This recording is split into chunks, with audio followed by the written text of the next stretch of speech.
Ano po ba ang katangian po ng Iglesia ni Cristo? Ang katangiang ito ng Iglesia ni Cristo, wala sa ibang reliyong, kapatid na Jerry. Basahin po natin mga kaibigan dito po sa Gawa 20:28.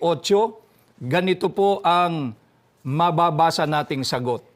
Ingatan ninyo kung gayon ang inyong sarili at ang buong kawan.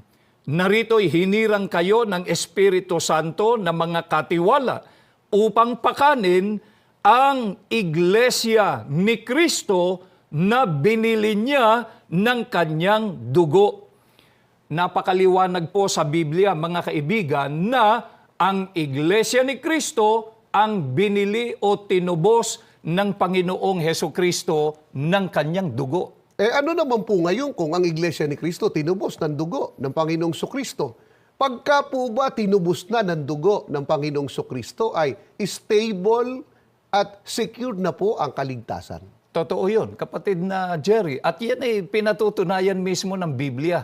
Pakinggan po ninyo mga kaibigan, dito po sa aklat ng Roma 5, mga talatang 8 hanggang sa 9. Ngunit, pinatunayan ng Diyos ang kanyang pag-ibig sa atin nang mamatay si Kristo para sa atin noong tayo'y makasalanan pa.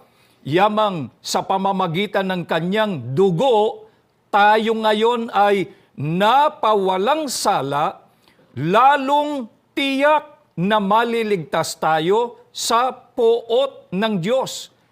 Mga kaibigan, kapag sinabi po na tiyak na maliligtas sa poot ng Diyos o parusa, hindi po ba't ang katumbas nito ay stable na Opo. at secure na sa kaligtasan?